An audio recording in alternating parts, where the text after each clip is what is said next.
Hi, I'm Evelyn Krape and I'm doing a show called More Female Parts. It's 3 monologues of 3 different women in 3 different situations, and I won't say how long ago, but a couple of decades ago I did a show called Female Parts, and an Australian writer, Sarah Hardy, was so taken by that show that she wrote me 3 new ones called More Female Parts, which interestingly references female parts from the original, but has a very different take as well. So the first woman is Julie, and she's a 60-something woman whose marriage is, her husband's left her, and he's gone for his secretary, Candice, a pole dancer, and Julie finds herself having to look for work. So she encounters Centrelink, and she also has grandchildren that she's responsible for. She has stressed out children. She has a gay son in London, and she is running around looking after her mother as well, but she has to find a job. The situation is that she's lost her keys and she's going for a job interview. She knows that she probably won't get it. She's in competition with much younger women, but it's a very lively, potent look at what it's like to be an older woman with enormous energy and enormous life joy. She's very joyful. She's not that depressed that her husband's walked out, except for the fact that she hasn't got any money. And she's got to go and look for work. And the situation is she's got to relive what she did yesterday because she can't find her keys. And there's a twist at the end, which I won't reveal. So that's obviously a situation that many women respond to. Even if you haven't got grandkids, you know what it's like to start to get older and have to compete in the workforce again.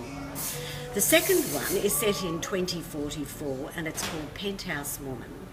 And it's the most, I think, challenging of them because unlike the original Female Parts, it is about how technology is now controlling our lives. Veronica has met her husband online. She's living in a penthouse. She seemingly has everything. She's got anything she wants. She's clearly well off. But gradually, her husband, who travels overseas, has installed a camera, and she is being watched.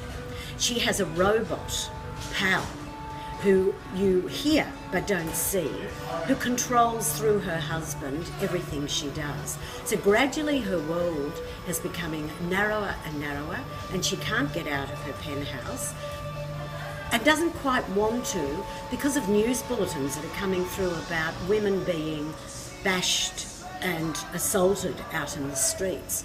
So the world is that she inhabits is very much one of fear about going out, but gradually suffocating within, and fear that her husband's plane, that he is about to land, can she get out? Does she want to get out?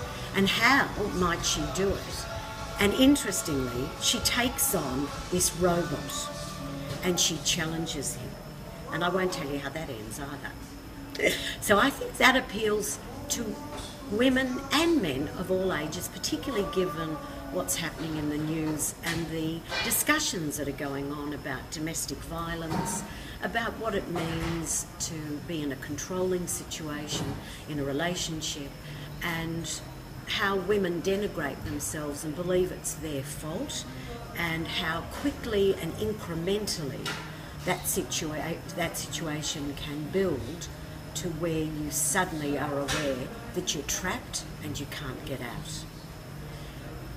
So I think that appeals across the board to many women and men, actually. And I'll say that the difference in doing More Female Parts to doing Female Parts is that in Female Parts I was very aware in the audience of women dragging men along, and that situation has changed.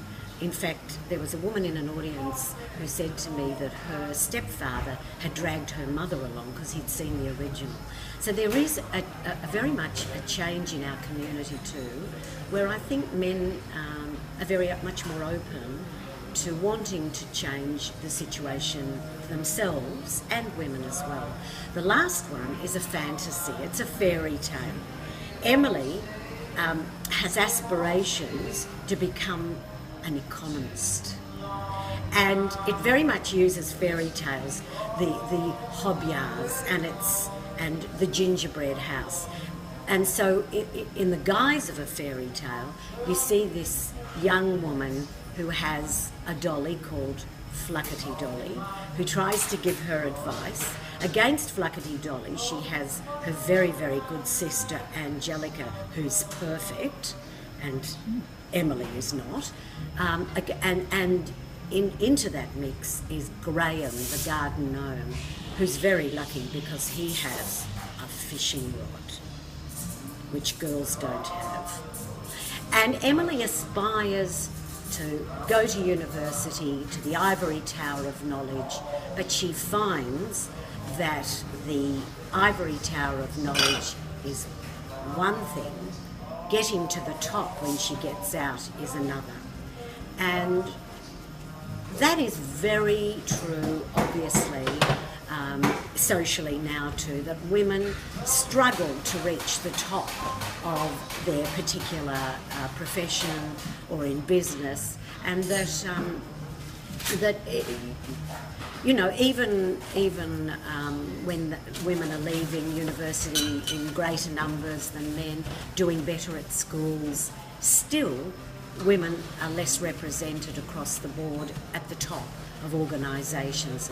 So this one appeals, I think, too, to women of all ages. And of course, at the end, in this great fantasy, oh, hello, there's a fella there who's helping me. There's, even at the end, when Emily has to face that Angelica, her good, boring sister, has been at home looking after the ageing parents, it throws Emily into a lot of confusion, because suddenly the conflict for Emily is, can she keep going up the tree, up the golden ladder to career success, or does she also have to take responsibility for her ageing parents? And that has a marvellous sort of fantastical end with Emily winning, sort of. So I hope you come along. It's a very physical piece of theatre. I think I'm more active physically now than I was even 30 years ago. It's been directed by Lois Ellis, who directed me in the original. And as I say, Sarah Hardy has written these 3 monologues, and Emma Valente has created just a fabulous lighting plot, and Rainbow Sweeney a marvellous set. So I think it's hopefully a very, very dynamic piece of theatre that will engage women and men of all ages.